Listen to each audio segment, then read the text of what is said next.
Hello, Yakri here with another Warframe video. This time I wanted to show off how effective Saryn can be in actual missions and just go through a little Sanctuary Onslaught with her. I've also had time to forma her once and get more of a specific build going on that I think is actually going to be good going forward. Unfortunately, I don't have it up right now because I'm starting at the second area of Sanctuary Onslaught. It's a little bit better to show off what she can do. But basically, I removed primed flow and replaced it with steel fiber. And I've got this build on her, which is a little bit negative in duration, but positive in every other way, with about 250% range, I believe. You do need really high range, I think, with the new Saryn to be effective. And you don't want to get too far negative in power strength because it will reduce your status chance.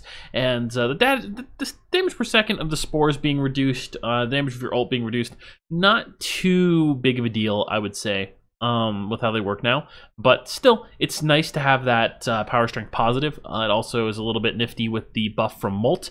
It's not a big deal, but it does help you dodge away from Molt more quickly after if you're trying to, avoid damage. Okay, so I'm just going to jump into this. And one thing I should note is that something I've found particularly useful so far is the Sarpa, the Gunblade. That's not the Redeemer. You could use the Redeemer as well, I think just as effectively. But I like the Sarpa. It's faster, which does help. And what you can do is, it's a melee weapon, so you can activate your Toxic Lash, and it's a fast melee weapon. So combine those two things, and you can really abuse it for spreading spores easily at range and getting a large damage bonus. I'm not 100% certain that the damage bonus all works with the range part of the attack, but I'm pretty sure it does. I've found it to be pretty effective anyway. And the other thing is that in Elite Sanctuary Onslaught, without one or more rank 3 Guardian Arcanes, which I don't have, it's pretty hard to stay alive, even with Steel, Fiber, and Vitality.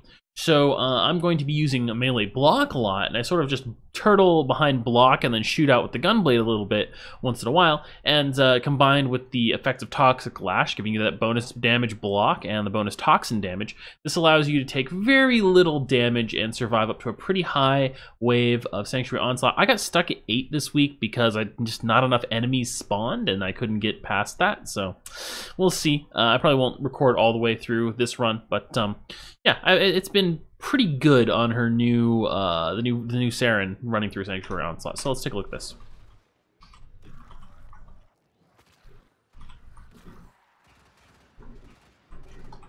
All right, 39 enemies affected. That will rank you up real fast. Okay.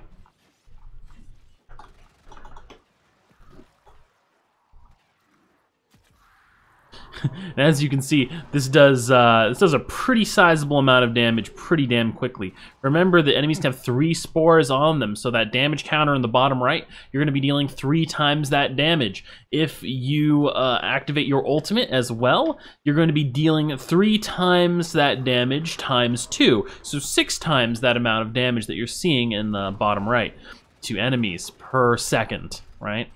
It's pretty good. And then, of course, the ultimate deals damage itself at about, what, 500 damage per second, I think, or 400, a little bit over 400, I think, with the mods I've got on, something like that. All right. Whoop. There we go. I have found that you can do without melee. You don't actually have to have melee to spread the spores, but it's significantly, like noticeably more effective to actually use your melee spore spread now, I would say.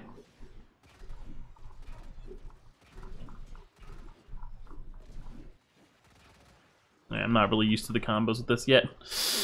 Yeah, I would say it's significantly more useful. Having that guaranteed spore spread, really just taking the aiming out of popping spores on enemies can be very helpful. Jesus. These guys are always, nullifiers are always annoying. Oh, come on, there we go.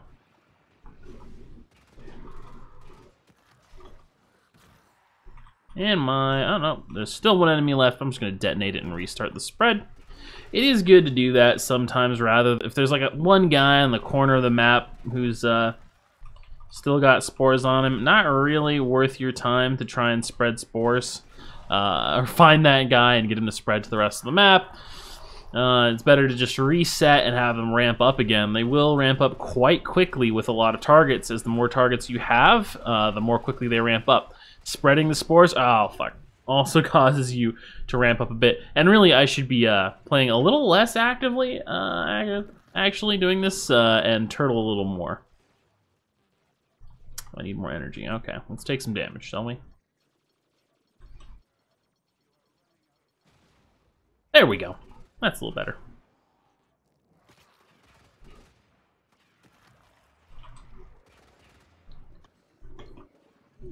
And on to the next. So I think I'll go through this next one and then we'll call it good for this video. But yeah, suffice. Oh, this is an area that's a lot less good. However, some of the zones in Sanctuary Onslaught are less than ideal, and some of them are pretty great for Saryn spores. Similar kind of deal with normal missions. If you are trying to like level up on Hydron, all her abilities work great because your new ultimate range allows you to reach most of the map. Your spores will spread over the whole map. It's a very small area. Enemy density is pretty good. And yeah, you'll have to refresh them between waves in any defense mission, but you can rack up spore damage fast enough that it's going to be pretty significant regardless. It's not too big a deal. But same kind of deal with her and other missions. Some missions will have even better enemy density, and those are going to be pretty good. Like certain sorties are probably going to be fairly well suited to Saryn, and other ones will not be. Depending on the enemy density, right? Really spread out missions like this one, even with very high power range, is going to be kind of rough because the spore spread on death especially won't work too well.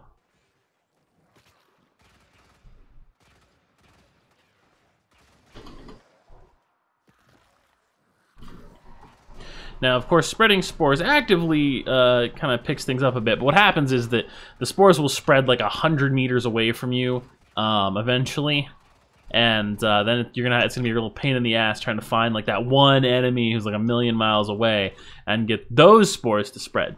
And since often the initials, like the bridging, whatever bridges that gap between where you are and the super far away enemies with spores on them, it's gonna be hard for the spores to come back towards you because you probably actively spread them to some enemy. And that guy died and he spread them on a little bit farther. And since on death, enemies spread spores at half distance, it's not likely to come back without you going over there and killing some guys. But of course, that influences enemy spawns, right? So you kind of gotta like chase your spores, and I don't know. A lot of the time, I think it's better to just reset.